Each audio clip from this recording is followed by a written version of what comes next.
Bangers TV. May paniniwala na kapag bukal ang pagtulong natin sa kapwa, may balik itong gantimpala sa atin. Pero ako, hindi ko naman iniisip na may kapalit ang pagtulong ko. Tumutulong ako sa kapwa dahil gusto ko at yun ang alam kong gawain ng isang mabuting tao. Masarap kasi sa pakiramdam, lalo na kapag nakita kong gumagaan ang buhay ng taong tinutulungan ko. Balikan po natin ang karanasan ko nung nakilala ko ang taong nagbago sa buhay ko. Ako si May at ito ang aking kwento. Bangers TV.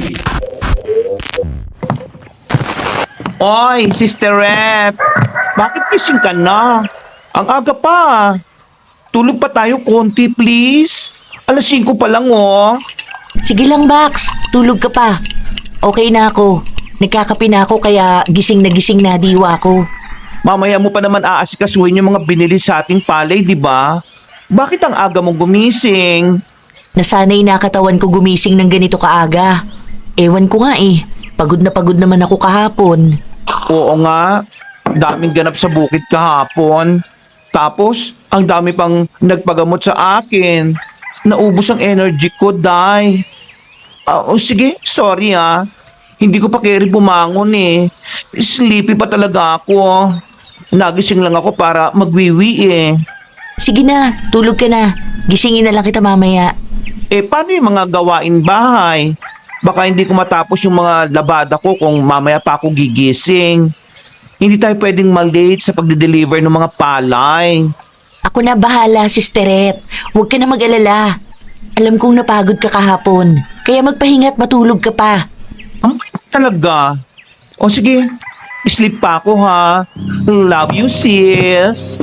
Kami na lang ng kapatid kong si Policarpio ang magkasama sa buhay simula nung mawala sa mundo ang aming mga magulang. Iniwan nila sa amin ang bukid na pagmamay-ari namin ngayon. Ang pagbebenta ng palay ang pangunahing pinagkukunan namin ng panggastos sa pang-araw-araw. Sobrang mahalaga ang bukid na yon sa aming magkapatid.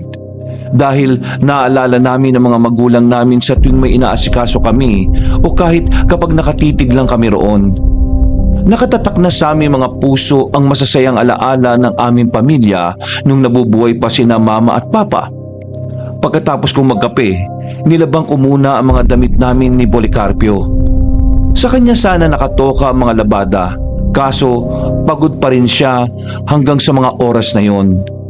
Nung nakaraang araw, tinulungan niya kasi ako magsako ng mga pinatuyo naming palay. Tsaka 10 katao yata ang ginamot niya nung nakaraang araw. Galing pa kasi sa kabilang bayan ng karamihan sa kanila. Kaya kahit napagod siya sa gawaing bukid, pinagbigyan niya ang mga ito at naglaan siya ng oras para gamutin sila. Kilala kasing magaling na albularyo si Policarpio sa lugar namin. Bandang 8:00 ng umaga, ginising ko na si Policarpio. Policarpio, gising na. 8:00 na. Policarpio talaga. Tingnan mo nga sis, oh. Pulang-pula ang lipstick. Putok na putok ang makeup ko. Tapos Policarpio. Sorry na, Pia. Sige na, kanina ka pa pala gising. Hindi ka man lang nagsasabi. Mag-asikaso ka na at aalis na tayo maya-maya. O yan. Pia na kasi dapat ang itawag mo sa akin palagi eh. O sige na, patapos na ako mag-ayos. Baka makita ko ng mga ginagamot ko eh. Ayoko masabihan ng tsaka. Sige na, Pia. Ang dami mo na namang sinasabi. Eto, tinawag lang na Policarpio, nagagalit agad. Smile ka na. Ang ganda-ganda mo kapag nakangiti ka eh. Nga pala, inayos ko na yung labada. Sinampay ko na rin para wala ka nang gagawin. Ay wow! Thank you, Sisam. Napakapatulungin mo talaga. Ikaw rin kaya, isipin mo, kahit pagod ka na, nanggagamot ka pa rin. Siyempre, alam mo naman, mission ko sa buhay ang tumulong, lalo na sa mga walang-wala talaga. Kumbaga para sa akin, calling ko ang pagiging albularyo eh. Marami man ang tumataas ang kilay dahil juding ako, pero wapakels naman ako. Basta ang mahalaga sa akin, nakakatulong ako at naggagawa ko mission ko. Kaya ngayon, ako naman ang tulungan mo. Magbadali na tayo. 8:00 pasado na oh. Malilate na tayo. Nang matapos na ni Policarpio ni Pia na ang pag-aayos sa kanyang sarili, nagsimula na kami mag-deliver ng mga saku-sakong palay sa mga negosyanteng bumibili sa amin. 2:00 ng hapon, nagpunta kami sa mansyon ng isang customer namin. Tao po. Nandito na po yung palay. Pakikuha na lang po nito. Wala yatang tao, Box. Meron yan. Alam nila ngayon tayo magde-deliver eh. Sandali. Ayun yung hardinero oh. Tanungin natin. Psst! Kuya! Magandang hapon po. Wala po si Ma'am April ngayon eh. Mga kasambahay lang po nila ang nandyan sa loob. Kung gusto niyo po, iwan niyo na lang po dito sa loob yung mga sako. Tapos, hintayin niyo na lang po si Ma'am April para sa bayad. Ang alam ko po kasi, uuwi naman yon bago mag 5:00. Pasok po muna kayo. Sige. Maraming salamat ha. Hintayin na lang namin siya. Pinapasok kami ng hardinero. Inilapag namin ang mga sako sa gilid ng mansyon nila at umupo muna kami sa may garden para magpahangin. Maya-maya, nakaramdam kami ng uhaw. Tirik kasi ang araw noon, kaya kumutok ako sa mansyon para makahingi ng tubig sa mga kasambahay. Isang magandang babae ang nagbukas ng pinto para sa akin. Ay, hello po ma'am. Ako po yung nag-deliver ng mga palay. Nilapag ko po muna sa labas yung mga sako. Bali, hihingi lang po sana ako ng maiinom na tubig. Pasensya na po medyo mainit po kasi. O sige, walang problema. Pasok ka. Hinihintay mo pa si April. Opo ma'am. Sige, dito ka na lang sa loob maghintay. Mapresko rito. Kasama ko po pala yung kapatid ko. Pwede rin po ba siyang pumasok? Okay, sige. Dito na lang kayo sa loob para naman may kakwentuhan ako. Okay po ma'am. Wait lang po ha. Puntahan ko lang saglit yung kapatid ko. Pinunta ko si Pia para sabihin na doon na lang kami sa loob ng mansyon maghintay. Kako, pinapasok kami ng matandang babae doon. Malamang kako, lola yun ni Ma'am April. Pumayag naman kagad si Pia at init na raw siya nung oras na yon. Pagkapasok namin sa mansyon, pinakilala ko kagad si Pia sa matandang babae. Ma'am, eto po pala yung kapatid ko, si Policarpio po. Ako naman po si May. Policarpio po ang pangalan ng katawang lupa na ito. Pia naman po ang kaluluwa ko. Nice to meet you po, ma'am. Nakakatuwa naman itong kapatid mo, May. Sandali. Parang pamilyar ang mukha mo. Ma'am, secret lang ha. Artista kasi talaga ako. Nakita niyo na siguro ako sa TV. Ito po, baka maalala niyo. Darna! Pagpasensyahan niyo na po itong kapatid ko, ma'am. Masyadong makulit po talaga yan kapag hindi po nakakainom ng gamot niya. Pamilyar po siya sa inyo kasi kilala po siyang albularyo rito sa lugar natin. Okay lang, May. Mabuti nga para may marinig man lang na ingay dito sa bahay. Nabibingin ako sa katahimikan dito Masaya akong makilala kayong dalawa. Ako nga pala si Conchita. Kami rin po, ma'am. Masaya rin po kami na nakilala po namin kayo. Nako, wag mo na akong tawaging ma'am. Para ko na kayong mga apo Lola Conchita na lang. Nga pala, konting hintay na lang ha. Pasensya na, pero pauwi na rin. Ang sakit ng dibdib ko. Nagmamanhid din ang kanang binti at paa ko. Naalarma kami ni Pia sa pangyayari dahil posibleng na-stroke na si Lola Conchita nung oras na yon. Ang alam ko kasi, sintomas ng stroke ang naranasan ni Lola. Pinakalma ko muna si Lola. Inalalayan namin siya papasok ng kwarto niya. Mabuti na lang at sa baba lang ng kwarto niya at malapit lang sa sala kung nasaan kami. Kaya mo bang pagalingin si ma'am? Susubukan ko. Buti na lang, dala ko yung mga halamang gamot at langis ko. Kabisado ko naman yung mga orasyon at dasal ko. Sige, Pia. Hahayaan na lang muna kita ha. Mamaya, magtatanong ako sa mga kasambahay kung may pang-BP sila. Pinahiran ni Pia ng langis ang buong katawan ni Lola. Tinapalan niya rin ng mga halamang gamot ang ulot dibdib ni Lola. Pagkatapos, inorasyonan niya naman si Lola. Nang makakalma ng tuluyan si Lola, nakatulog siya na mahimbing. Sa palagay ko, napagaan ni Pia ang pakiramdam ni Lola. Lumabas muna ako sa kwarto para magtanong sa mga kasambahay kung may pang-BP sila. Mabuti na lang at meron daw sila. Ipinahiram nila ito sa akin. Habang naglalakad ako pabalik sa kwarto ni Lola, nakasalubong ko si Ma'am April. Ma'am April? Yes? Mabuti naman at nandito na po kayo. May nangyari po sa lola mo kanina, pero okay na po siya ngayon. Bakit? Anong nangyari? Possible po kasing na-stroke siya kanina. Pero okay na po siya ngayon. Naasikaso na po namin siya. Nagamot na po siya ng kapatid kong albularyo. Teka, sino ka ba? Paano ka nakapasok dito sa bahay namin? Ako po si May. Ako po yung nag-deliver ng mga pinamili niyo pong palay. Sabi po nung assistant niyo, dumiretso raw po kami rito sa mansyon. Pinapasok po kami ni Ma'am Conchita kanina. Dito na lang daw po kami sa loob maghintay. Ah, okay. Oh, eto na yung bayad niyo. Makakaalis na kayo. Wait lang po, ma'am. Okay lang po bang ibip ko si Ma'am Conchita? Para lang masigurado natin na okay na talaga siya. Okay, sige. Pakibilisan lang. Hindi kasi kami nagpapapasok ng kung sino-sino sa bahay namin. Dumiretso na ako sa kwarto ni Lola Conchita. Napansin ko ring sumunod si Ma'am April. Medyo napanatag na ang loob ko dahil normal naman ang BP ni Lola Conchita.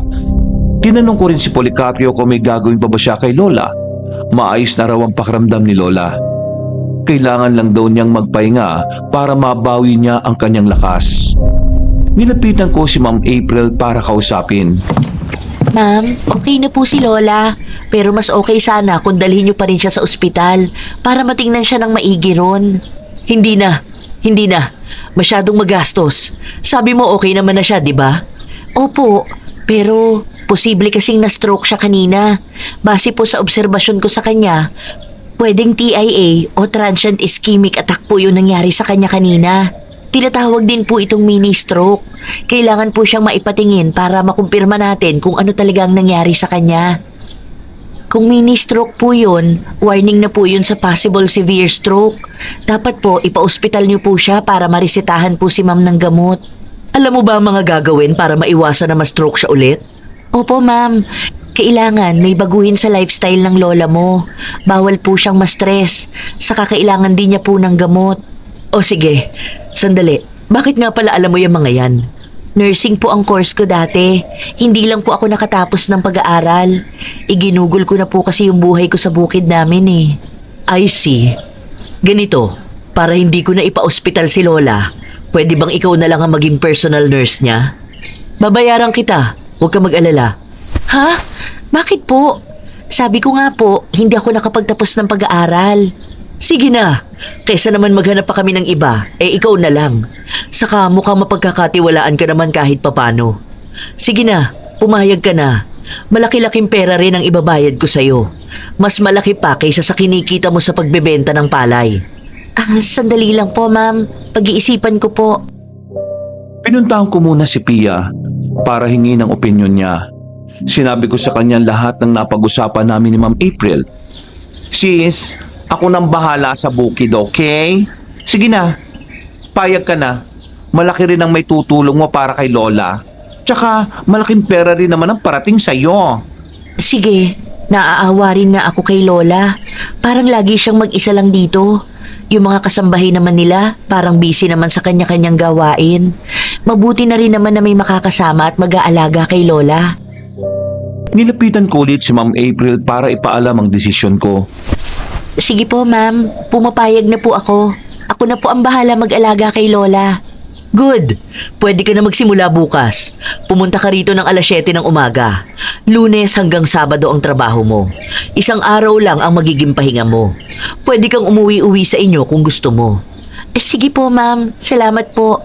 Kahit 10 PM na po ako umuwi gabi-gabi pag tulog na si Lola. Okay, walang problema. Mabuti naman at pumayag ka. Ayoko kasi magsayang ng oras sa pag-aalaga sa matandang yan. Marami akong ginagawa sa buhay.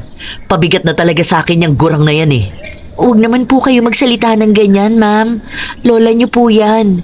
Dapat talaga alagaan natin ang mga kapamilya natin. Huwag kang makialam. Gawin mo na lang ang trabaho mo. Sige na, alis na. Bago kami tuluyang makalabas ng mansyon, lumapit sa amin ang hardinero. Ano po? Nakausap niyo na po ba si Ma'am April? Nakauwi na po siya kanina pa. Oo, okay na. Nabayaran niya na rin kami. Saka bukas pala, andito ulit ako. Hinire ako ni Ma'am April bilang personal nurse ni Lola Conchita eh. Mukhang araw-araw ko na po kayo makikita rito. Good luck po, te. Ako pala si May. Ito naman si si Pia. Nice to meet you po. Bong po pala. Nice to meet you rin, Bong. Sige, una na kami Sige po, te. Ingat po kayo. Pagdating namin ni Pia sa bahay, nagpahinga muna kami. Pumasok kami sa kwarto ko at nagkwentuhan muna. Kawawa naman si Lola doon. Isipin mo, paano na lang kung wala tayo nung nanghina siya kanina? Hindi ko rin alam kung mapapansin agad ng mga kasambahay yung nangyari. Oo nga eh. Mabuti naman may makakasama na si Lola araw-araw. Alagaan mo siya ha? Ay, siya nga pala. May napansin akong kakaiba sa katawan ni Lola. Hindi ko lang matukoy kung ano eh. Pero, ewan. Ang mahalaga naman, umayos na ang pakiramdam niya. Mag-iingat ka doon, Sisums ha? Iwasan mo na lang yung April. Mukhang maldita eh. Oo, ako nang bahala. Alam ko na rin ang mga gagawin ko. Saka nga pala, isang araw lang ang day off ko, linggo. Tutulong-tulong pa rin ako sa'yo sa bukid ha. Ayoko rin kasing pabayaan ng bukid kahit malaki naman ang kikitain ko sa pag-aalaga kay Lola Conchita. Alam mo naman, obligasyon natin na asikasuhin yung bukid. Baka konyatan ako ni na mama kapag napabayaan yun eh. Basta sis, asikasuhin mo yung bukid ha. Kapag kaya kong makatulong, gagawin ko. Oo, ako nang bahala sis. Huwag mo nang ganong isipin. Galingan mo na lang sa trabaho mo, okay? Good luck ha. Salamat sis. Hulog ka talaga ng langit sa akin. Makakapag-ipon-ipon na rin tayo pag nakasweldo na ako. Ay, buti na-realize mo yan sis. Nakakalito kasi kung tao ba ako o anghel eh, no? Ito kasing malanghel at maamo kong mukha eh. Pero wala yun sis. Siyempre, sino pa ba magtutulungan? Tayo magkapatid lang din. Love you, sisi. Love you too, Sisi Pia. O siya, maganda na tayo ng makakain. Alam ko gutom ka na. Naririnig ko na yung tiyan mo eh. Nagprito kami ng itlog at isda nung gabing yon. At pagkatapos namin kumain, nagpasya na kaming matulog ng maaga-aga. Dahil maaari ding magsimula ang araw namin kinabukasan. Martes, alas 5 ng umaga. Halos sabay na kaming bumangon ni Pia. Ang sabi niya, 4 daw ang magpapagamot sa kanya nung umagang yon. Tatapusin niya raw kagad yon bago mag alas 12 ng tanghali. Dahil sa hapon naman daw, may mga aasikasuhin daw siya sa bukid. May mga natitirang palay pa raw kasi na kailangan niyang isako. Tsaka pupuntahan niya na raw si Kuya Tomas para kausapin. Sa tuwing buwan kasi ng pagtatanim ng palay, nagpapatulong kami kina Kuya sa bukid. Pagkabangon namin, kanya-kanya na kami ng asikaso ni Pia. Nagmadali ako sa pagkilos dahil yun ang unang araw ko sa trabaho. Nang matapos na kami mag-almusal, nagpaalam na kami ni Pia sa isa't isa. Sumakay ako ng tricycle papunta sa mansyon. Nakarating ako doon bago mag alas 7 ng umaga. Good morning, Ma'am April. Nandito ka na pala. Ang aga mo naman. O siya, aalis na ako ha. Ikaw na ang bahala kay Lola. Nandun pala yung mga gamot niya. Binigay ang mga yan sa akin ng family doctor namin. Painumin mo na lang siya ha. Sige po, ma'am. Salamat po. Ingat po kayo. Have a wonderful day po. God bless. Okay, bye. Pag-alis ni Ma'am April, tiningnan ko ang mga gamot ni Lola at napansin kong nakaschedule siyang uminom ng alas 8 ng umaga. Lumapit ako sa isang kasambahay para magpaalam na gagamitin ko ang kusina at magluluto ako ng almusal ni Lola. Ang alam ko kasi, hindi pwedeng uminom ng gamot si Lola nang walang laman ng tiyan niya.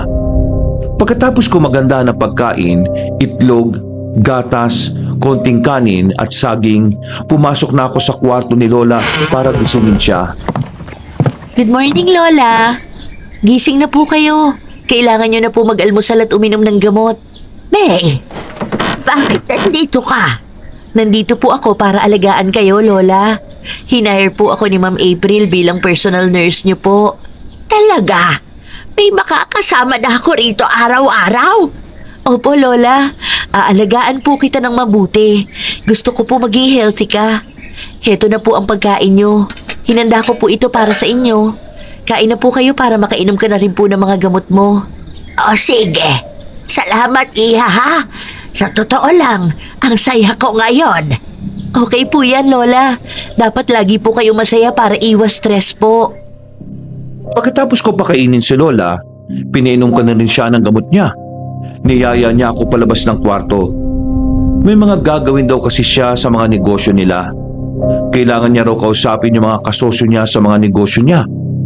Pumunta na siya sa sala at ako naman nagpaalam muna. Sabi niya, pwede ko raw gamitin ng libre ang mga gamit doon sa mansyon. Pwede rin daw ako magpahinga muna kung wala akong ginagawa. Pwede raw ako doon sa bakanting kwarto sa taas. Nagpasalamat ako, tinayaan ko na muna siyang asikasuhin ang mga negosyo niya. Pagkalabag ko ng gamit ko sa loob ng kwarto ko, pumunta muna ako sa garden para magpahangin. Nakita ko si Bong na may inaayos sa garden. Hello, Bong. Dito muna ako, ha? Napakain at napainom ko na rin ng gamot si Lola. Pahangin muna ako rito. Sige te, silo ka muna dyan. Medyo mainit eh. Okay, salamat. Ilang taon ka na pala nagtatrabaho rito? 1 buwan pa lang po ate. 2 sana kami kaso hindi na tumuloy yung kasama ko. Kailangan niya raw umuwi sa probinsya nila at may sakit daw yung tatay niya eh. Kailangan niya raw alagaan. Okay. Sana gumaling agad yung tatay niya. Hindi ka naman ba nahihirapan dito na mag-isa ka lang? Hindi naman te. Sakto lang naman yung dami ng trabaho ko. Kayang-kaya te. Tsaka malaki-laki naman magpasweldo si Ma'am April eh. Kaya nagustuhan ka na magtrabaho dito. Oo nga, mukhang maayos din naman itong napasukan natin. Kaya galingan natin sa mga trabaho natin. Opo, malaki ang pasasalamat ko kay Ma'am April. Hindi ko makakalimutan ang ginawa niya sa akin. O sige na ha, pasok na muna ako. Titingnan ko lang si Lola. Pumasok na ako sa mansyon at nakita ko si Lola na tapos na sa ginagawa niya. Nilapitan ko si Lola para ayain mag-exercise. Nung una, tumanggi siya dahil mapapagod at manlalakit lang daw kami. Pero ipiniliwanag ko sa kanya na kailangan ng katawan niya ang ehersisyo. Sabi ko, magbihis siya ng komportabling damit at magzuzumba kami. Pumasok siya sa kwarto niya para magpalit ng damit. Ako rin, nagbihis muna ako. Nang makabihis na kami, nagpatulong ako sa mga kasambahay na ilabas ang speaker nila. Nagpatugtog ako ng Zumba music at pumesto kami sa parte ng garden na hindi ganong mainit. Ano ba itong itsura ko, May? Magsasayaw pala tayo. Okay lang po yan. Ang cute nyo nga po eh. Opo, magzuzumba tayo. Pampabuhay lang po ng katawan. O sige, turuan mo na lang ako. Yung saktong pagsasayaw lang ha. Alam mo naman na matanda na ako. Opo, Lola. Ang importante, makapag-exercise ka po. Nagsimula na kaming sumayaw. Nahiya pa si Lola igalaw ang katawan niya nung una hanggang sa naiinganyo at nai-enjoy na rin ni Lola magsayaw. Pagkalipas ng 10 minutong pagsasayaw, tumigil na kami at pumasok na sa loob ng mansyon. Pumunta ako sa kusina para kumuha ng tubig namin. Pagbalik ko, nakita ko nakangiti si Lola kahit pawisan siya. Ano po, Lola? Nag-enjoy po ba kayo? Oo, Iha. Salamat ha. Ang sarap pala sa pakiramdam sumayaw. Ulitin natin yon ha. Opo, Lola. Bukas ulit. Saka sa mga susunod pang araw. Kahit 10 to 15 minutes lang na exercise araw-araw, okay na po yun. Sisigla po lalo ang katawan nyo niyan. Very good, Iha. O siya, magpapahinga muna ako ha. Tapos maliligo na rin ako. Sige po, Lola. Okay lang po ba na ako na ang magluto ng kakainin nyo mamayang tanghali? Abay, oo naman. Walang problema. Lutuin mo rin yung gusto mong pagkain ha. Thank you po, Lola. Sige po, andun lang po ako sa kusina kung sakaling may kailangan po kayo ha. Tawagin nyo lang po ako. Sige, Iha. Salamat ulit ha. Bago ko tumalikod, binuksan ni Lola ang TV. Ako naman, dumiretso na ako ng kusina para tumingin ng maluluto para kay Lola. Nakita kong may iilang gulay at isda naman sa ref nila. Tapos puro na karne. Nagpasya akong ipagluto siya ng sinigang na isda na maraming gulay. Ipinaalam ng isang kasambahay na naliligo na raw si Lola. Sakto naman dahil malapit na rin akong matapos magluto. Nang matapos ako magluto, naghiwa muna ako ng mansanas para sa amin ni Lola. Bandang 10:00, ibinigay ko kay Lola ang mansanas na hiniwa ko. Sinabayan ko siyang kumain para ganahan siya. Lola, ubusin niyo po yan ha. Mabuti para sa katawan niyo po yan. Nagluto po pala ako ng sinigang na isda para sa inyo. Nilagyan ko po ng maraming gulay. Sinarapan ko po yung timpla nun. Naaamoy ko na nga. Mukhang masarap, May. Sige, kakainin ko yung luto mo mamaya. Opo, ubusin po muna natin to. Lola, pwede po bang magtanong? Oo, sige. Ano yon, iha? Nasaan na po ba yung mga anak niyo? Ay, nako. May kanya-kanyang buhay na ang mga yon. Nakalimutan na ako eh. Hindi man lang ako magawang dalawin. Si April na lang talaga ang kasama ko rito. Saka yung asawa niya rin na si Ron. Araw-araw naman silang wala rito. Kahit nga Sabado at Linggo, wala rin sila rito. Inaasikaso kasi nila yung mga negosyo ng pamilya namin. Yung mga palay na dinala mo rito, para yun sa restaurant namin. Si April na ang nagmamanage ng ilang negosyo ko. Kawawa naman po kayo, Lola. Ayos lang, iha. Sanay naman ako eh. Malayo rin ang loob sa akin ni April. Alam kong ayaw niya mag-alaga sa uugod-ugod na lola niya. Pero hayaan na lang natin. Isa lang naman ang hangad ko para sa mga anak at apo ko. Maging masaya sila sa buhay na meron sila. Yon ang mahalaga sa akin. Kaya kung abala sila sa kanya-kanya nilang mga buhay para maging masaya sila, ay okay lang sa akin. Mabuti na nga lang. Nandito ka na, iha. May makakasama na rin ako palagi. Sana, hindi mo ko iwan. Hindi po, Lola. Andito lang po ako sa tabi mo. Hindi po kita pababayaan. Buti ka pa, May. Kahit hindi kita kadugo, ramdam kong nag-aalala ka sa akin. Maraming salamat ha. Pagpalaing ka sana ng Panginoon. Basta, nandito lang din ako para sa'yo. Kung may kailangan ka, magsabi ka lang ha. Okay lang po ako, Lola. Kailangan ko po makita na maayos na talaga ang kalagayan nyo. Yun lang po. Masaya na ako. Ang swerte ng mga magulang mo dahil anak nila, May. Wala na po sina Mama eh. Kami na lang po ni Pia ang magkasama sa buhay. Ay, sorry, May. Okay lang po. Nga po pala, gusto niya na po bang kumain? Ay, sige. Medyo gutom na rin ako eh. Inayos ko na ang hapagkainan at hinain ko na ang niluto ko. Nasarapan si Lola sa luto ko. Pagkatapos namin kumain, nagpaalam muna ako kay Lola na bibigyan ko ng sinigang yung mga kasambahay at hardinero. Marami-rami rin kasi akong niluto nung araw na yon. Pumayag naman siya kaagad. Siya naman, didiretso raw muna siya sa kwarto niya para magbasa-basa. Gusto niya rin daw munang sumiesta muna. Pinuntahan ko na ang mga kasambahay para iabot yung sinigang. Pagkatapos, dinalhan ko na rin ng pagkain si Bong.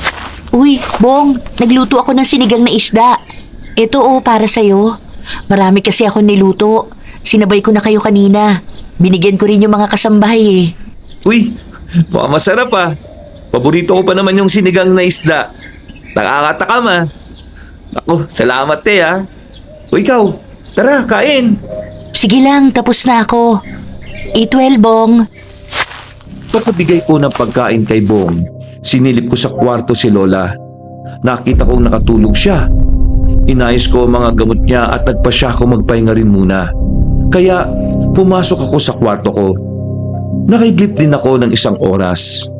Paggising ko, naganda ulit ako ng merienda para kay Lola.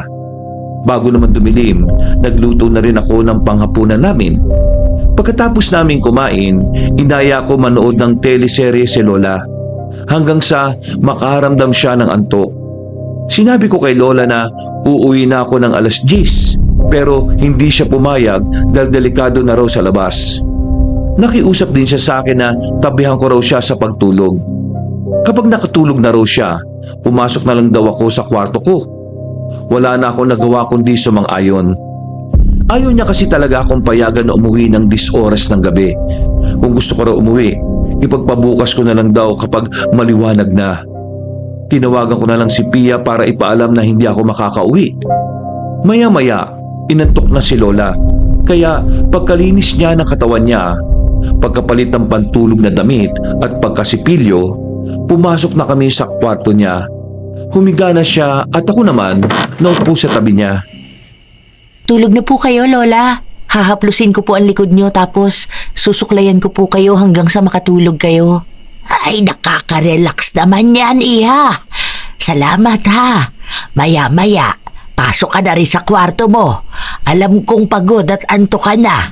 Sige po, mamaya po ako aalis pag tulog ka na po. Pagkalipas ng 10 minuto, nakatulog na rin si Lola. Lumabas na ako ng kwarto ni Lola. Naggilamos at nagsipilyo na rin ako. Pagpasok ko sa kwarto ko, nahiga na ako sa malambot na kama. Wala pa atang 5 minuto, nakatulog na rin ako. Nagising ako ng alas 11 ng gabi para magbanyo.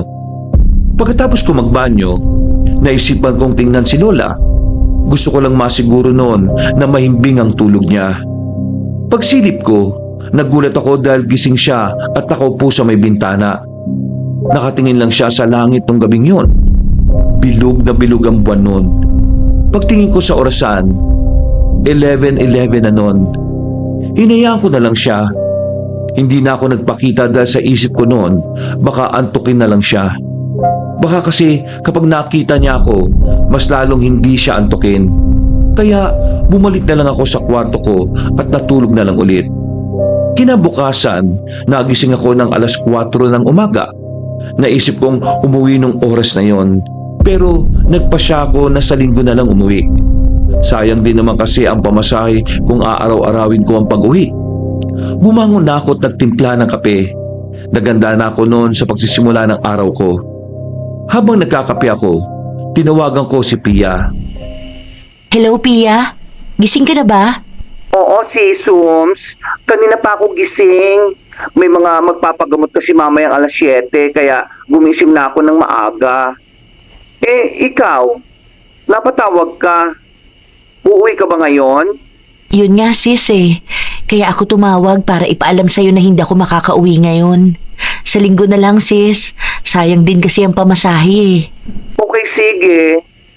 Okay ka lang naman ba dyan? Alam ko, miss na miss mo na ako eh.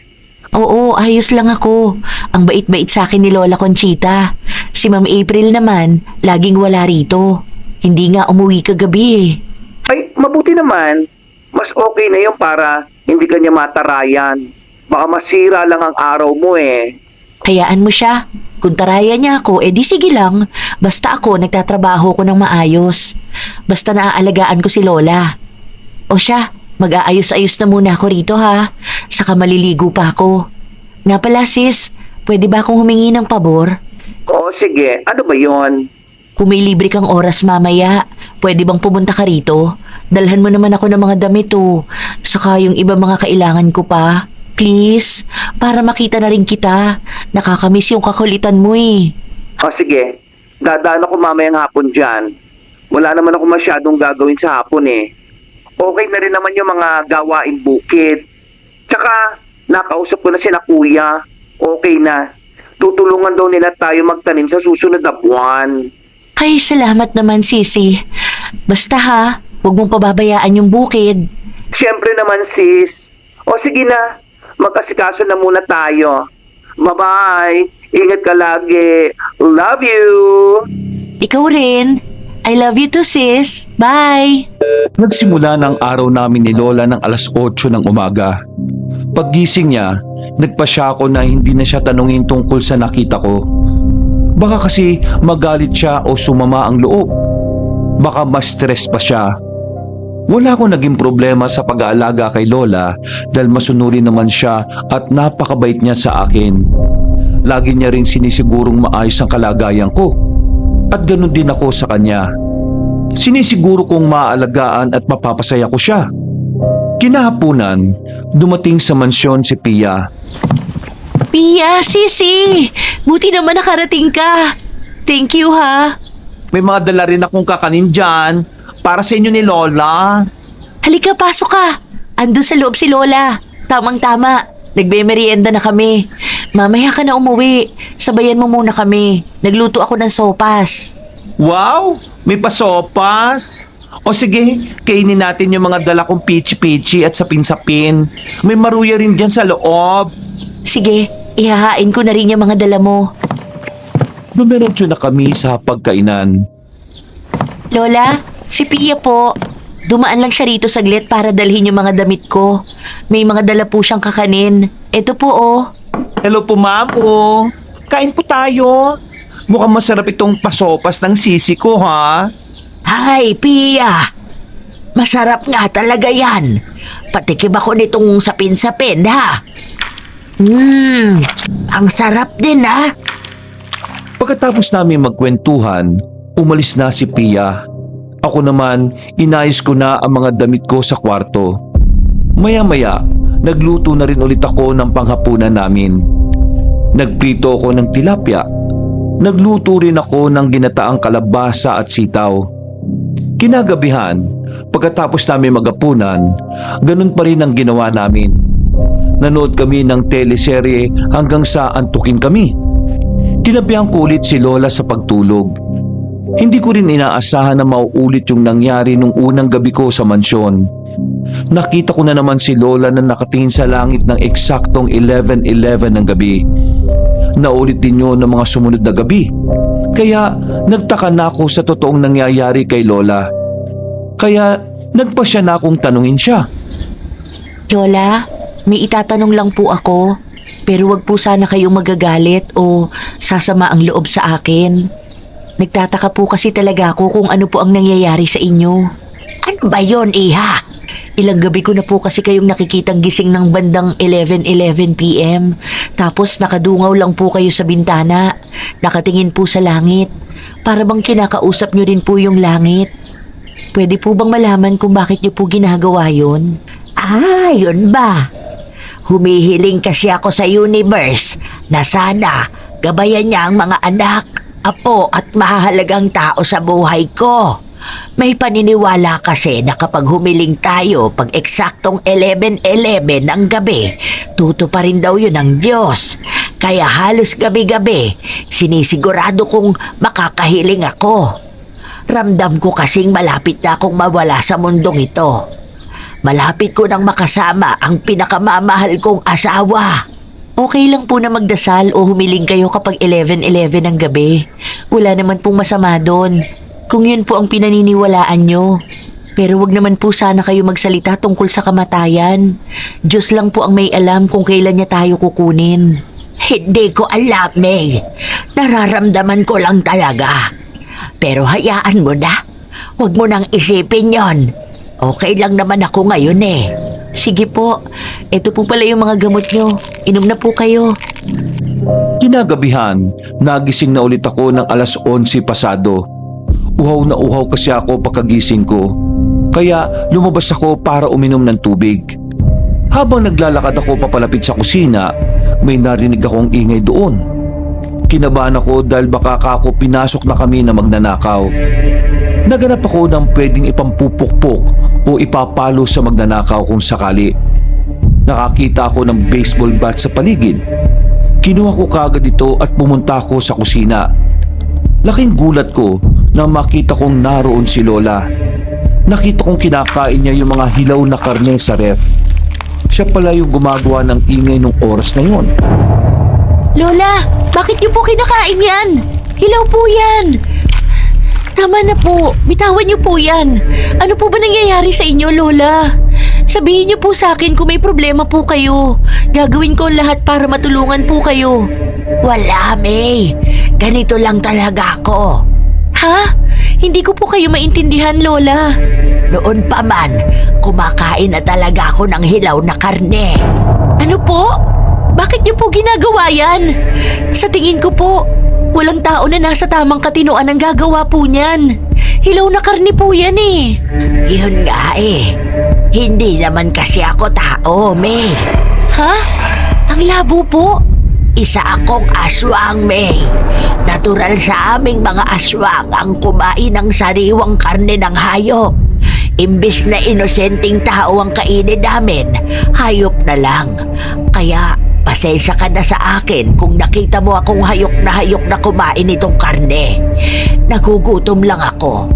Hindi kasi ako nabubusog sa mga pagkaing pangtao. Pero pwede naman sa akin yon. Hindi naman nakakasama sa akin. Kaso, ang problema lang, hindi talaga ako nabubusog. Huwag kang mag-alala. Hindi kita sasaktan. Hindi ko kayang manakit ng tao. Aswang? Ha? Pinakita sa akin ni Lola ang totoong anyo niya bilang aswang. Namumula ang mga mata niya. May matatalas na ngipin at matutulis na itim na kuko. Kumaripas ako ng takbo sa nakita ko. Talagang natakot ako kay Lola nung oras na yon. Kaya yung mga sinabi niya, pumasok sa isang tenga, lumabas lang din sa kabila. Ang narinig at naintindihan ko lang ng lubusan ay yung sinabi niyang isa siyang aswang. Hindi pa ako nakakakita ng aswang sa buong buhay ko. Nung oras na yun pa lang, si Lola pa lang ang nakita ko at nakasama ko sa iisang bubong. Kaya takot na takot ako. At ang alam ko sa mga aswang, masasama sila at kumakain ng tao. Nagkulong ako sa kwarto at nagtalokbong ng kumot. Tinawagan ko si Pia para ipaalam ang nangyari sa akin. Pia, tulungan mo ko. Oh, bakit? Ano nangyari sa'yo, sis? Si Lola Conchita, isang aswang pala. Nakita ko siya kanina, kinakain yung mga hilaw na karne sa ref. Pinakita niya rin sa akin yung totoong anyo niya bilang aswang. Nakakatakot talaga. Baka lahat sila rito, pati mga kasambahay, lahat sila aswang. Tulungan mo ko, sis. Oh, kalma ka lang, sis. Hinga ng malalim. Asa ka ba ngayon? Nandito ako sa kwartong binigay sa akin ni Lola. Nagkukulong. Kumalma ka lang, ha? Hindi lahat ng aswang masasama, sis. Sa tingin mo ba, gusto kang saktan ni Lola? Naalala ko nung ginamot ko siya. Kaya pala may napansin ako kakaiba sa katawan niya. Yun pala ang rason. Sabi ni Lola, hindi raw siya kumakain ng laman ng tao. Kaya hayop na lang daw para mapawi ang gutom niya. Sabi niya rin, hindi niya raw ako sasaktan. Alam ko nakakatakot yan para sa'yo, May. Pero ganyan talaga. Hindi lang tayong mga taong nilalang sa mundo. Subukan mong pakinggan. Biglang kumatok si Lola nung puntong yon. Nagdalawang isip ako kung bubuksan ko ba ang pinto o hindi. Pia, kumakatok si Lola. Tingnan mo siya. Mararamdaman mo yan eh. Kung may gustong manakit sa'yo. Ano bang nararamdaman mo ngayon?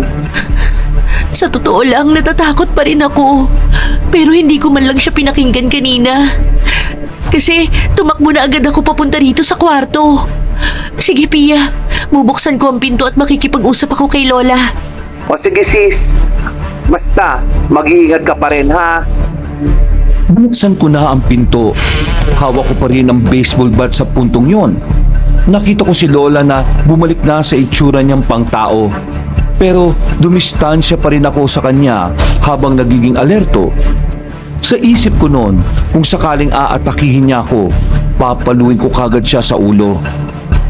May, hindi kita sasaktan. Hindi ko kayang manakit ng tao. Hindi ako masamang aswang. Pakinggan mo man lang sana ako. Nakikiusap ako sa'yo. Alam kong natatakot ka sa akin, pero subukan mong buksan ang isipan mo.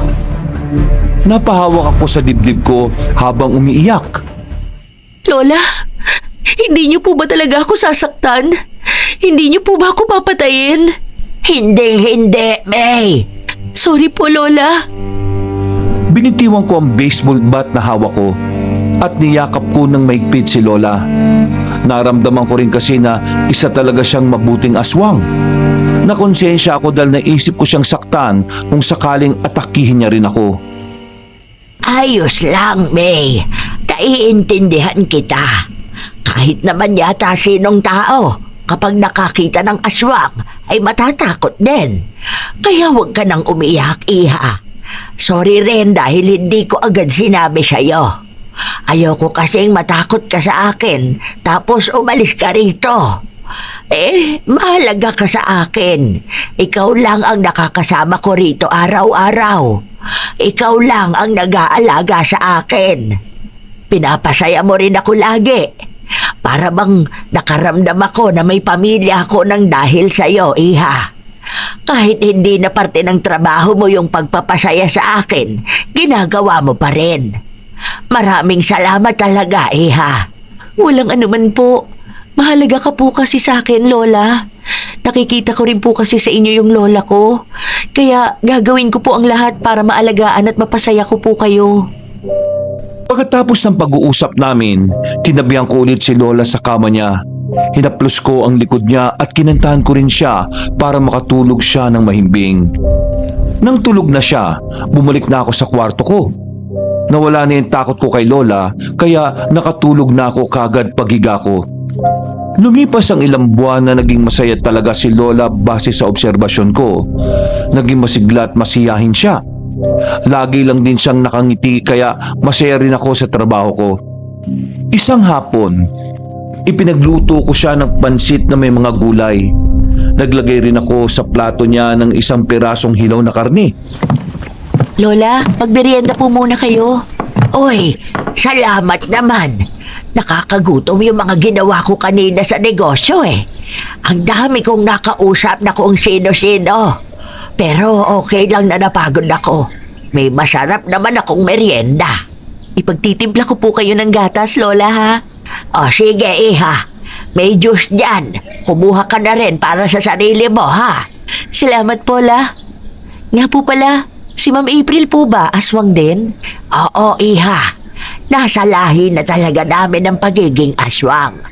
May usapan din kami ng mga kamag-anak namin na hindi kami kakain ng tao. Sana tumutupad sa usapan niyang si April. Alam mo naman, malayo ang loob niya sa akin kaya hindi ko tuloy alam kung anong mga pinaggagawa niya maliban sa pag-aasikaso ng negosyo namin. Ah, okay po. Siguro naman po, hindi po siya nang aaswang ng mga inosenteng tao. Sana nga. Uy, ang sarap nitong niluto mong pansit ah. Ang galing-galing mo talaga magluto. Opo, sinadya ko po talagang pasarapin yung mga luto ko para sa inyo, Lola. May sasabihin pala ako sa iyo, iha. Pero huwag kang mabibigla, ha? Ano po yun, La? Papamanahan kita ng mga negosyo at ari-arian ko. Mag-iiwan din ako ng malaking pera sa iyo. Kapag nawala na ako, makukuha mo ang mga yon. Naging mabuti ka sa akin. Ikaw lang ang nagpahalaga sa akin. Sarili kong pamilya. Kinalimutan ako eh. Ikaw lang ang nandito para sa akin araw-araw. Ni hindi ka na nga nakakauwi sa inyo. Para lang maalagaan ako ng mabuti. Kaya tama lang at gusto kong pamanahan ka. Para masigurado ko rin na maganda ang buhay mo at masaya ka kapag wala na ako. Maya-maya, biglang nagsalita si Ma'am April. Nakamasid lang pala siya sa amin ni Lola. Narinig niya ang mga sinabi ni Lola sa akin. What the hell? Pamamanahan mo yung personal nurse mo?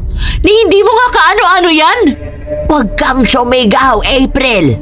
Meron din naman akong iiwan para sa'yo. Hindi ka naman mawawalan eh. Alam mo namang hindi kita pababayaan kahit malayo ang loob mo sa akin. Kahit hindi mo na ako nire-respeto. Mahal na mahal kita, Apo. Eh bakit mo naman pamamanahan yung bitch na yan? Huwag mong gawin yan. Yung ibibigay mo sa kanya, dapat sa akin na lang. Lecheng buhay to! Opo, Lola. Huwag niyo na po akong pamanahan. Si Ma'am April na lang po. Sa kanya na lang po yung ibibigay niyo sa akin. Hindi, May. Hindi niya mababago ang desisyon ko ng kahit na sino. Inalagaan mo ko ng mabuti. Pinasaya mo ko. Ikaw ang laging nasa tabi ko. Kaya dapat lang na may ibigay ako sa'yo. Napaka-genuine mo, May. Eh syempre, trabaho niya yan. Bobo ka talagang matanda ka? Katiting lang talaga ang utak na meron ka eh. Singkatiting nang ipapamana mo sa akin. I hate you! Umalis na sa harap namin si April ng padabog. Lola, okay lang po talaga ako. Kay Ma'am April na lang po yung iiwan niyo sa akin. Wala namang problema po eh. Saka binabayaran niya naman po ako. Wala po kayong obligasyon sa akin. Ayoko pong mas lalo kayong magkasira ng apo mo nang dahil sa akin. Sabi ko nga kanina, May, hindi na mababago pa ang desisyon ko ng kahit sino. Kahit ikaw. Kaya please, tanggapin mo na lang yon, May. Hindi ko po talaga alam, Lola. Pagkatapos namin mag-usap ni Lola, nagpaalam ako sa kanya na uuwi lang ako saglit at babalik din ako kaagad. Linggo kasi nung araw na yon, kaya naisip kong umuwi para makita ko naman ang kapatid ko, pati na rin ang bukid namin. Pumayag naman siya, pero hindi niya rin ako pinabalik ng araw na yon. Oras naman daw ng pahinga ko yon. Oras naman daw yon para sa aming magkapatid. Nagsiuwian din ng mga kasambahay nila nung araw na yon, pero nagpaiwan muna si Bong, yung hardinero. Kahit maggagabi na nun, may kailangan pa raw kasi siyang tapusing trabaho. Bago ko umalis, sinigurado kong may pagkain na si Lola at nasa kwarto niya na lahat ng mga kakailanganin niya. Maya-maya, nagpaalam na ako sa kanya. Sumakay ako ng tricycle pauwi sa bahay. Sinalubong naman ako kagad ni Pia. Sisi! I miss you! Buti naman nakauwi ka na. Nagluto ako ng adobong manok para sa'yo. Halika, kain na tayo. Ay, wow! Sige, sis. Thank you, ha. Pumeso na kami sa pagkainan. Habang kumakain kami, nagkwentuhan kami ni Pia. Oh, kumusta ka naman dito, kapatid? Ano bang ganap mo? Okay lang naman ako. Ayun, nanggagamot pa rin sa araw-araw. Buti nga kinakaya pa ng powers ko eh. Sa dami ba naman nagpapagamot sa akin? At salamat sa Diyos, hindi naman tuluyang nadidrain ng energy ko. Ay, tsaka nga pala, konting kembot na lang. Pwede na ulit tayo mag-ani ng mga palay natin. Kami na ni na Kuya Tomas ang bahala doon. Huwag mo na alalahanin ang trabaho dito sa bukid. Kaya rin na namin yon. O ikaw, ang balita sa'yo, sis. Ayos naman ako sa trabaho ko. Sa katunayan nga niyan, sis, pamamanahan daw ako ni Lola. Makukuha ko raw yung mana ko kapag nawala na siya. Tapos, narinig ni Ma'am April yung usapan namin. Ayun, nagalit siya. Bakit naman daw ako pamamanahan ni Lola hindi naman daw niya ako kadugo. Tinanggihan ko nga kaso ayaw naman pumayag ni Lola. Hindi na raw niya babaguhin ang desisyon niya. Ang bala ko, kapag nangyari yun, ibibigay ko na lang kay Ma'am April yung mga iniwan sa akin ni Lola. Baka gumulo pa ang buhay natin ang dahil dun. Ewan ko lang sis ha. Baka multuin ka ni Lola kapag ginawa mo yon. Tingin ko, ayaw ni Lola sa plano mong gawin. Nagdesisyon siya na may iwan sa'yo. Sa tingin ko naman, pinag-isipan niya ng mabuti yon. Baka sumama ang loob sa'yo ni Lola kapag hindi mo yon tinanggap, ikaw rin. Ayoko kasing isipin nila na mukhang pera ako Saka binabayaran naman ako sa pag-aalaga ko kay Lola. Pero alam mo sa sarili mo na kaya ginagawa mong alagaan ng mabuti si Lola dahil mabuti kang tao. At naramdaman din yun ni Lola na pinahalagahan at minahal mo siya. Yun nga mabuti akong tao, kaya ayokong umabuso. Sa totoo lang, ayoko talaga tanggapin yung pamana ni Lola dahil hindi naman pera o yaman ang habol ko, kaya nagtrabaho ko sa kanila. Gusto ko lang talaga alagaan si Lola dahil naaawa ako sa kanya sa sitwasyon niya. Saka, napamahal na talaga siya sa akin. Kung sa Lola natin nangyari yung mga nangyari sa kanya, ganun din ang gagawin ko. Ikaw ang bahala, sis. Ikaw naman na magdidesisyon Basta ako, nasabi ko na yung opinion ko ha. Ikaw lang naman ang bahala sa gusto mong gawin Ayoko namang ipilit sa iyo yung opinion ko. Nang makatapos kaming kumain ni Pia, pumasok na kami sa kanya-kanyang kwarto para magpahinga. Nag-isip muna ako sa kung ano ang tamang gawin, hanggang sa nakatulog na ako. Pagkagising ko ng 5:00 ng umaga, naganda na ako para pumasok sa trabaho. Naligot nag-almusal na ako. Ganon din ang ginawa ni Pia. Umalis na ako kagad sa bahay bandang 6:00 ng umaga. Pagdating ko sa mansyon, tinawag ko kagad si Lola. Kako, nakabalik na ako. Kaso, hindi siya sumagot. Sa isip ko, baka mahimbing pa siyang natutulog. Kaya dumiretso ako sa kwarto niya para kumpirmahin na natutulog pa nga siya. Pagpasok ko sa kwarto, nanlaki ang mga mata ko sa nakita ko at bumilis ang tibok ng puso ko. Si Lola, duguan, may laslas sa liig at puno ng saksak ang katawan. Sumigaw ako ng sumigaw hanggang sa may lumapit na mga kasambahay sa akin. Tinawag agad namin si Ma'am April para umuwi na siya kaagad. Para malaman niyang wala na ang lola niya. Pagkalipas ng 20 minuto, dumating na siya. Ano nangyari rito? Sino may gawa niya kay Lola? Hindi ko inaasahan na ganun lang ang magiging reaksyon ni Ma'am April sa nangyari. Para bang naabala pa siya na pinauwi namin siya. Ni wala akong naramdamang lungkot sa boses niya. Parang tamad na tamad lang siyang magsalita noon. Nadatnan ko na lang kung wala na si Lola. Teka! Ikaw siguro ang pumatay sa kanya, no? Ha? Hindi ko po yan magagawa kay Lola. Nandito po ako para alagaan siya ng mabuti. Hindi po ako mamamatay tao. Hayok ka na sigurong makuha yung pamana sa'yo ni Lola, no? Kaya ginawa mo yan sa kanya. Hayop kang ingrata ka. May sa demonyo talaga kayo ng kapatid mo! Sandali, bakit naman po nadamay ang kapatid ko rito? Grabe ka mambintang ha. Iwala ka namang ebidensya. Saka bakit po ba ganyan lang ang reaksyon mo? Parang wala lang sa'yo na wala na ang lola mo. Inuna mo pa talagang mambintang kaysa makaramdam ng lungkot sa nangyari. Ako sa totoo lang, kahit hindi ko kadugo si Lola, kahit hindi niya ako apo, nanlulumo ako sa nangyari sa kanya. Eh ikaw po ba? Baka nga ikaw ang... Baka ano? Baka ako ang gumawa niyan sa kanya? Ayusin mo yung pananalita mo, May! Hindi mo kilala kung sinong kinakausap mo. Isa ka lang na basura na nagtatrabaho para sa akin. Wala kang karapatang magsalita sa akin ng ganyan. Tingnan natin. Paiimbestigahan ko ang nangyari. Sigurado akong kasabwat mo ang demonyong albularyo mong kapatid sa pagpatay sa matandang yan. Hindi ako natatakot dahil malinis ang konsensya ko. Dahil wala akong ginawang masama at hindi ako gagawa ng masama sa kapwa.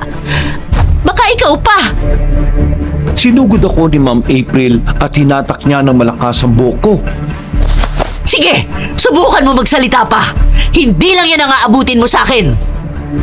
Hindi na ako pumalag kasi alam ko ang posibleng mangyari sa akin. Baka patayin pa ako ni Ma'am April. Yun ang naisip ko nung oras na yon.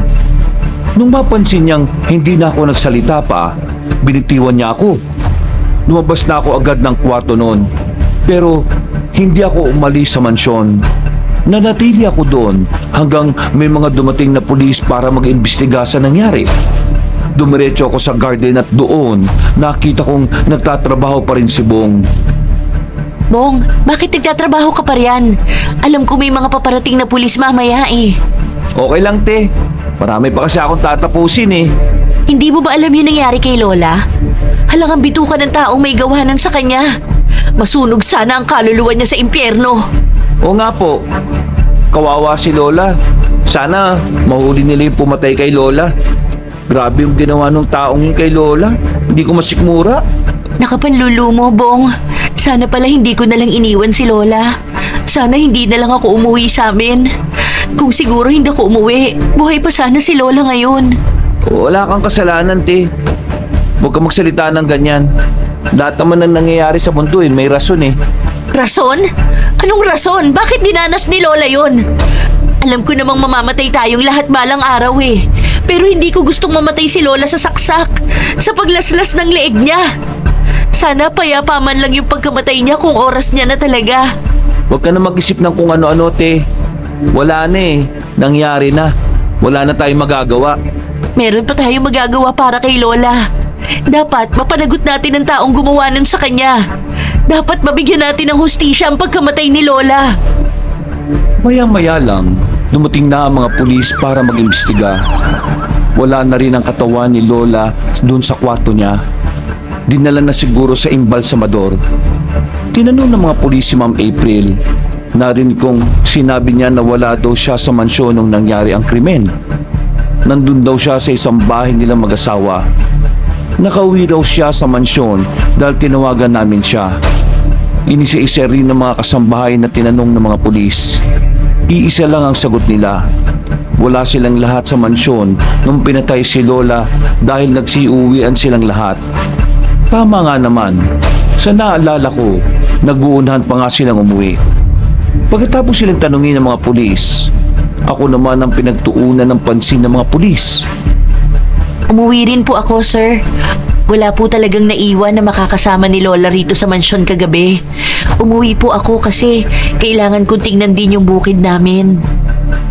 Lumapit din ng mga pulis kay Bong para tanungin. Nagpaiwan lang po ako saglit dito kagabi. Umalis din po ako kaagad pagkatapos po ng trabaho ko. May mga tinapos pa po kasi akong trabaho kahapon. Kaya medyo nagabihan akong umuwi.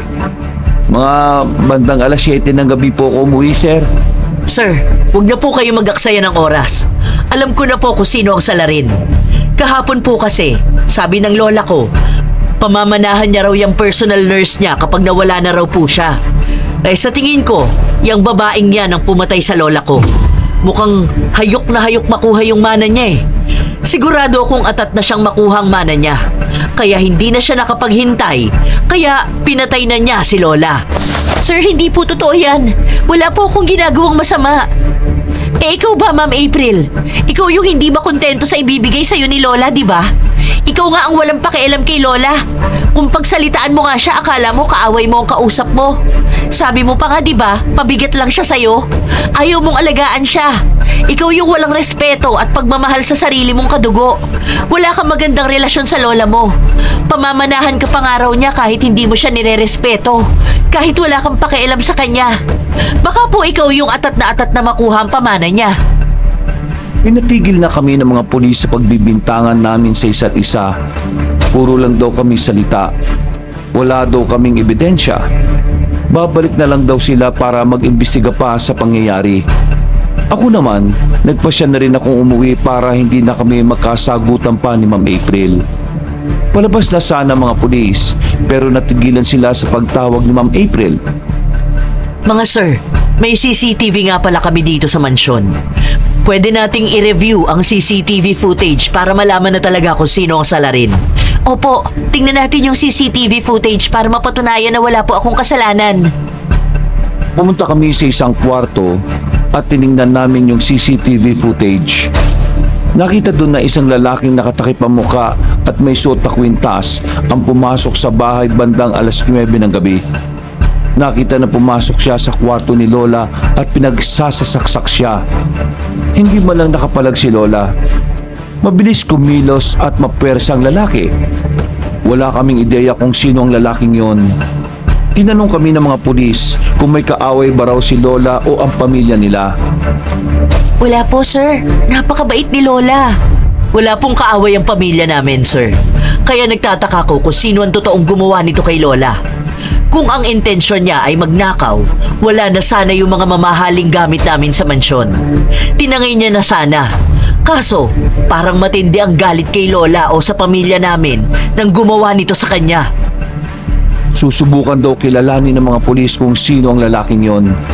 Patuloy pa rin daw ang magiging investigasyon nila sa pagkamatay ni Lola. Pagkaalis ng mga pulis, sumunod na rin ako. Umuwi na ako sa bahay. Pagdating ko, kinuwento ko kagad kay Pia ang nangyari. Tinanong ko siya kung may paraan ba siya para malaman kung sino ang pumatay kay Lola. Naku, sorry sis. Manggagamot ako. Albularyo, hindi manghuhula. Ang magagawa lang natin sa ngayon ay magdasal na sana mahuli at maparusahan ng totoong salarin. Hayaan mo. Alam kong hindi hahayaan ng Diyos na libreng gumala-gala ang taong yon. Na parang normal lang ang lahat at wala siyang ginawang masama. Mapaparusahan din ng taong yon. Magtiwala ka lang sa Diyos, kapatid. Sana nga, kapatid. Mabuti nga lang at may CCTV sila. Kaso hindi naman nakita ang mukha ng kriminal na yun. Nakatakip kasi ang mukha eh. Ang natatandaan ko lang, may suot na kwintas yung lalaking yun. Bumalik ako sa mansyon para sana makipaglamay. Nagbaka sakali kasi akong doon ibuburol si Lola. Kaso nabigo ako. Wala doon si Lola. Ayaw rin sabihin sa akin ni Ma'am April kung saan binurol si Lola. Hindi naman daw mahalagang malaman ko pa. Sino ba naman daw ako? Personal nurse lang naman daw ako ni Lola. Bawal daw sa burol niya ang ibang tao na hindi ka mag-anak. Hindi na ako nakipag-away pa kay Ma'am April. Pinili ko na lang umalis. Nang papalabas na ako ng mansyon, nakasabay ko si Bong. Uuwi na rin daw siya. Oh, sakto. Halika, sabay na tayo maglakad. Sasakay ka rin ba ng tricycle? Opo, te. Habang naglalakad kami, napansin kong maraming dalang gamit si Bong. Maya-maya, may nalaglag na gamit sa kanyang butas na bag. Dinampot ko ang gamit niya. Sandali lang, Bong. May nalaglag ka. Ay, sorry. Ano po ba, te? Pagtingin ko, na-realize ko na isang kwintas ang nalaglag ni Bong. Ay, yung anting-anting ko po yan, te. Akin na po. Medyo natigilan ako sa nakita ko. Bong, sa'yo ba to? Opo, te. Marami pa akong anting-anting sa bahay. Dadaling ko sa susunod. Ipapakita ko sa iyo kung sakaling mapabisita ako sa mansyon. Mauna ka na pala, Bong. May naiwan ako sa mansyon. Kukunin ko lang. Samahan na kita, te. Hindi na. Baka medyo matagalan pa ako eh. Mauna ka na. O ayun, may tricycle na. Okay po, sige. Sinadya kong bumalik sa mansyon dahil naghihinala na ako kay Bong nung oras na yon. Kailangan ko makita ulit ang CCTV footage para makumpirma ang hinala ko na si Bong ang pumatay kay Lola. Sarado na ang gate nang bumalik ako.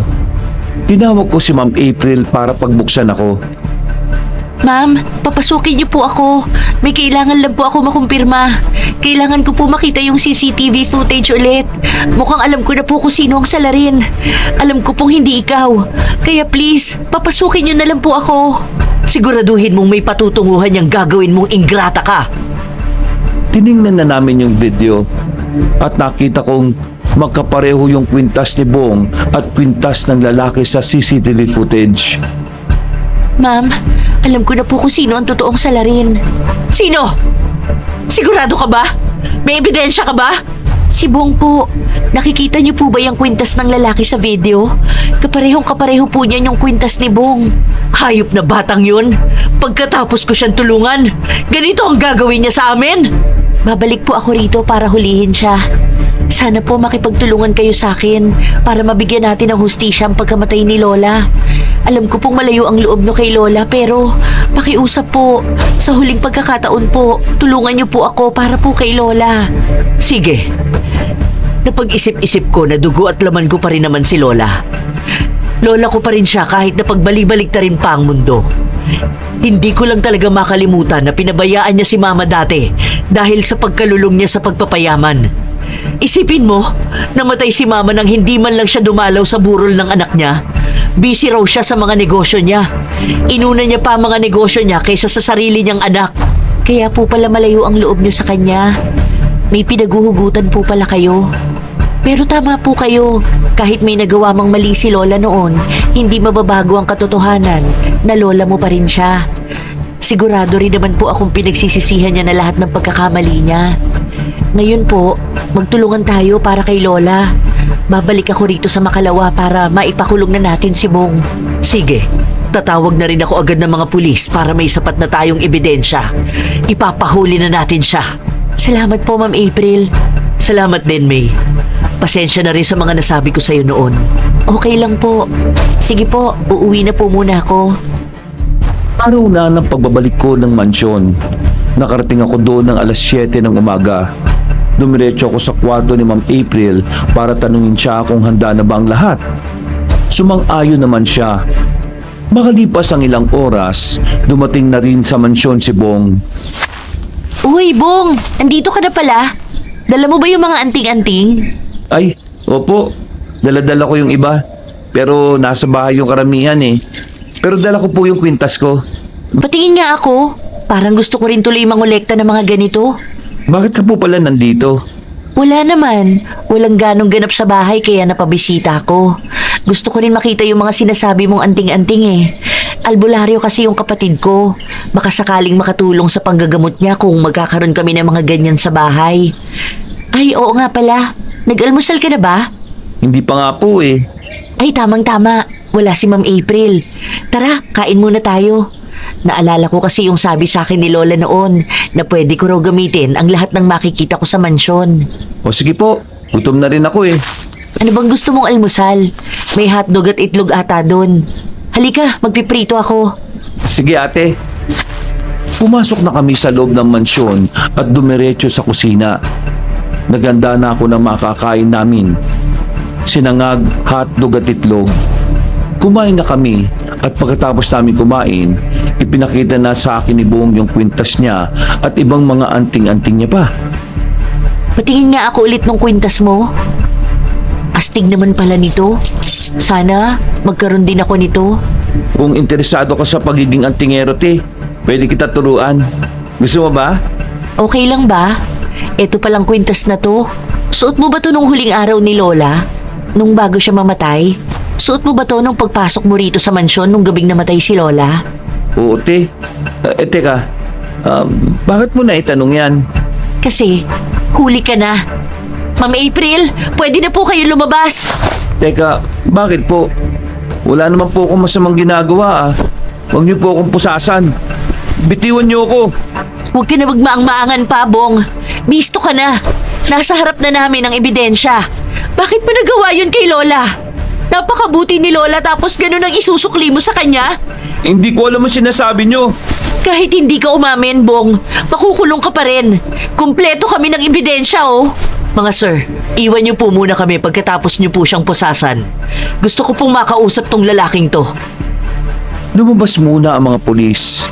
Bibigyan lang daw nila kami ng 10 minuto para mag-usap-usap. Ano, Bong? Bakit nagawa mo yun? Hindi lang si Conchita ang plano kong patayin.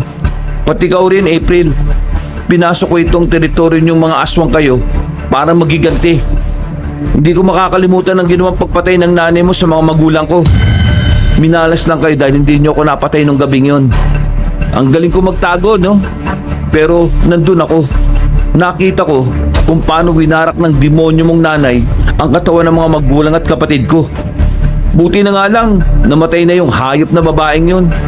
Malamang, nasusulog na sa impyerno yung nanay mo. Pero alam mo, ilang buhay ang nawala. Kaya hindi pa ako tapos magiganti. Hindi sapat ang buhay ng nanay mo. Hindi pa ako kontento. Dapat, mamatay ka rin babae ka. Ano? Hindi totoo yan! May usapan kami ng pamilya ko na hindi kami papatay ng mga inosenteng tao. Pwes, ang ibig sabihin lang nun, hindi tumupad sa usapan niya ang demonyo mong nanay. Bago pa makasugod si Bong kay Ma'am April, pumasok na ang mga pulis at hinulin na siya. Hindi siya pinakinggan ng mga pulis at nagdire-diretso lang sila sa paghuli kay Bong. Nakahinga na ako ng maluwag sa puntong yon. Sa wakas, mapaparusahan na rin ang taong gumawa ng karumal-dumal na krimen kay Lola. Nabigyan na rin namin ni Ma'am April ng hustisya ang pagkamatay ni Lola. Sa wakas, tapos na, May. Opo, matatahimik na rin sigurado si Lola. Tungkol pala sa kanya. Gusto mo ba siyang bisitahin? Opo, ma'am. Gustong-gusto ko po. Halika, samahan mo ko. Puntahan natin ang puntod niya. Sumakay na kami ng kotse ni Ma'am. Nagmaneho na siya papuntang sementeryo. Bago pa kami makarating doon, sabi ko bibili muna ako ng bulaklak para kay Lola. Kaya tumigil muna siya sa bilihan ng halaman at mga bulaklak. Pareho na kami bumili ng bulaklak para kay Lola. Nang makuha namin ang mga bulaklak, bumiyahe na ulit kami hanggang makarating na kami dun sa sementeryo.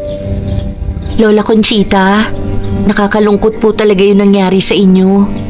Sana nakasama ko pa po kayo ng matagal. Mamimiss ko po kayo ng sobra. Okay lang po na multuhin mo ko. Pero alam ko po, matatahimik na kayo dahil natapos na po. Mapaparusahan na po ang taong pumatay sa inyo. Nabigyan na po namin ni Ma'am April ng hustisya ang pagkamatay nyo. Nga po pala, Huwag po sana kayo magagalit sa akin, ha? Tatanggapin ko na po yung pinamana niyo sa akin. Pero plano ko rin po sanang bigyan din si Ma'am April ng mga iniwan niyo po sa akin. Sobra-sobra naman po kasi yun sa amin ng kapatid ko. Pero promise ko po, palalaguin ko po yung perang iniwan niyo sa akin.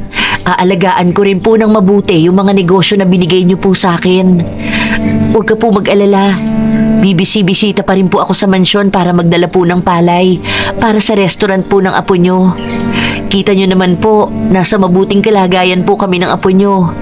Natupad po ang gusto nyong mangyari. Sana rin po, lahat ng kamag-anak nyo ay may sagana at masayang buhay. Isasama ko rin po sila sa dasal ko. Kung nasaan man po kayo ngayon, sana masaya po kayo. Maraming salamat po sa lahat, Lola. Balang araw, magkikita rin po tayo sa langit. La, pasensya na ha. Nagalit kasi talaga ako sa'yo. Kasi naramdaman ko noon na napabayaan nyo si Mama nang dahil sa pagpapayaman nyo. Kaya simula bata pa lang po ako, nagtanim na ako ng galit sa inyo. Niwala kayo sa tabi ni Mama nung may sakit siya hanggang sa namatay na lang siya. Pero, tapos na po yun. Ilang beses na po kayo humingi ng tawad sa akin. Ni hindi nyo man lang po narinig galing sa bibig ko na pinapatawad ko na kayo. Kaya kung naririnig nyo man po ako ngayon, gusto ko lang po sabihin na pinapatawad ko na kayo. Huwag ka po mag-alala, aalagaan at pahahalagahan ko ang lahat ng iniwan nyo po sa akin. Sorry po talaga kung masama ang pagtrato ko sa inyo. Pero gusto ko pong malaman nyo na mahal ko po kayo. Hindi ko man nasabi sa iyo noon at huli na ang lahat ngayon dahil wala na po kayo. Pero totoo po yun. Dahil lola ko po kayo kahit anong mangyari. Gabayan niyo lang po ako, Lola. Maramdaman ko lang po ang presensya niyo. Masaya na po ako. Nung puntong yon, naramdaman namin na naroon lang sa tabi namin si Lola. Para bang niyakap kami ni Lola. May malamig na hangin kasi na para bang bumalot sa katawan ko. Mainit naman nung araw na yon. Tirik na tirik ang araw noon. Ganun din daw ang naramdaman ni Ma'am April. Salamat sa pagpaparamdam na nandito ka lang po para sa amin, Lola. Ma'am, yung sinabi ko po kay Lola, totoo po yun ha. Ibibigay ko sa iyo yung ibang iniwan sa akin ni Lola. Huwag niyo na po tanggihan, please. Thank you, May ha. Napakabuti mo rin talaga. Makalipas ang ilang buwan, nakuha ko na yung mga pinamana sa akin ni Lola. Tinupad ko rin yung sinabi ko kay Ma'am April. Nung una, nagulat ako sa laki ng pera na iniwan sa akin ni Lola. Binigyan niya pa ako ng 2 negosyo. Ipinaubaya ko na kay Ma'am April yung paggawaan ng sapatos. Napunta naman sa akin ang restaurant. Kaming 2 ni Pia ang nag-manage noon dahil ipinagpatuloy ko rin ang pag-aaral ko. Kumuha ulit ako ng kursong nursing. Habang nagsusumikap ako sa pag-aaral, naging abala ako sa pag-aasikaso sa bukid namin at restaurant. Bumili rin ako ng lupa para mapalawak pa ang bukid namin.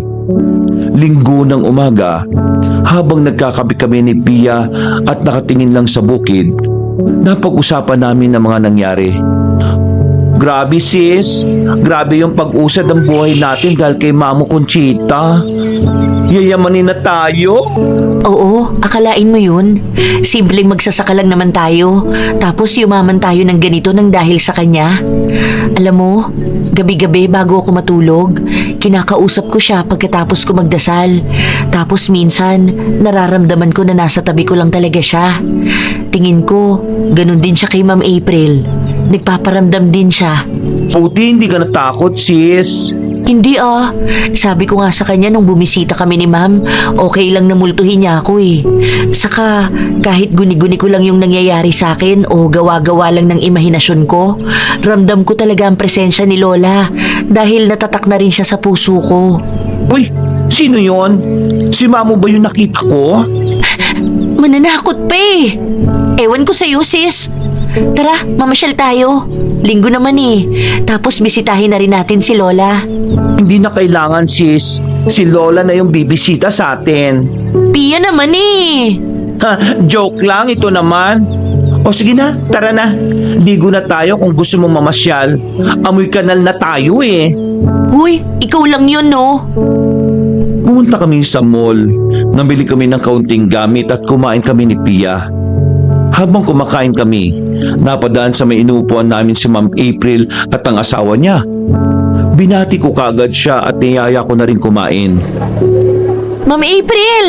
Hello po! Uy, May! Nandito pala kayo. Dito na lang po kayo umupo, ma'am, para makapagkwentuhan naman tayo. O sige. Uy, yung mga palay pala bukas ha. Huwag mo kalimutan, please. Ay, opo. Naibilin ko na po yun kina Kuya Tomas. Siya na po ang bahala mag-deliver bukas. Bakit po pala kayo nandito? Namamasyal din po kayo? Kami kasi nitong kapatid ko, ngayon na lang nagka-oras para sa banding namin. Kaya namasyal na rin kami. Oo nga, ma'am. Sunday naman kaya rampa naman muna tayo. Dapat ibaland rin natin sa world yung ganda natin. Malay mo, makatulong pa ako sa ibang tao para gumanda ang araw nila. May, mapagbiro pala itong kapatid mo. Hindi naman ako ready sa mga narinig ko. Ah nga pala, andito ako para makipagkita sa mga kamag-anak ko. Ang tagal nga nila kaya nagpasya na kaming kumain muna. Ah, okay po. Dito na muna kayo sa amin habang hinihintay mo po sila. Naaalala ko si Lola rito sa kinakain ko ngayon na sinigang. Paborito niya to eh. Gusto niya yung maasim na maasim parang kilikili ni Pia. Ah, ganon? Hinaplos ni Pia ang kilikili niya at pinamoy sa akin ang kamay niya. Nakita kong natawa si Ma'am April sa nangyari. Ma'am, ngayon ko lang po kayo nakitang tumawa. Dapat ganyan lagi. Dapat masaya tayo lagi para masaya rin si Lola sa langit. Ay, hindi naman pwedeng nakatawa ako lagi. Baka mapagkamala naman akong baliw ng mga tao. Sa bagay, tama naman po. Sandali lang, May ha. Tumatawag na yung pinsan ko. Nagpaalam na si Ma'am April sa amin dahil nandun na raw yung mga kamag-anak niya. Naglakad na sila ng asawa niya papalayo sa amin dahil naroon na sa hindi kalayuan yung mga pinsan niya. Natuwa ko sa nakita ko dahil mukhang nasa mabuting kalagayan naman din ng mga kamag-anak niya. Mukhang masaya naman sila sa mga buhay nila. At sa tingin ko, nakita rin ni Lola sa langit na makakasama ang mga mahal niya sa buhay. Sigurado kong napangiti na rin siya. Kinabukasan, tinawagan ako ni Mang Tomas para sabihin na handa na sila mag-deliver ng mga palay. Kami naman ni Pia, naganda na rin kami dahil maaga kami magbubukas ng restaurant namin. Pagkatapos namin mag-almusal at maligo, pumunta na kagad kami sa resto. Pagdating namin, naging abala na kagad kami sa pag-aasikaso. Sinigurado ko ng malinis ang kitchen at areglado na ang lahat para sa araw na yon. Mag-aalas 12 ng tanghali, punong-puno ng customers yung resto namin. Kami na ni Pia ang kumuha ng orders ng customers. Habang sa dami ng tao nung araw na yon, habang naghihintay ako, ibinigay sa akin ni chef yung order na nasa table 10. Napatingin ako sa kabilang table, sa table 11. Bigla ko nakita na naroon si Lola. Nakangiti sa akin. Sinabi ko naman kaagad kay Pia ang nakita ko. Pia, si Lola! Ha? Asan? Ayun o! Teka, nakaupo siya sa table 11 kanina eh. Pagturo ko kay Pia, biglang wala na si Lola doon. Sisi, namamalikmata ka. Gawa lang siguro ng pagod mo yan. Alam mo, mabuti pa magpahinga ka na muna. Hindi sis, okay lang ako. Kung talagang si Lola yung nakita ko, alam ko masaya na siya para sa lahat ng taong mahal niya. Ramdam ko na ginagabayan niya ako at lagi lang siyang nandito para sa akin. Thank you po. I love you, Lola Conchita.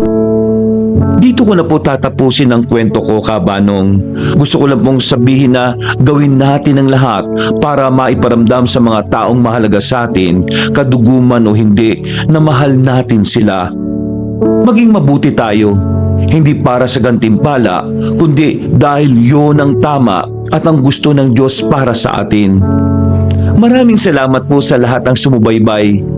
Sana po'y nagustuhan nyo at may natutunan kayo sa kwento ko. Muli, ako si May at ito ang aking kwento. Sa dilim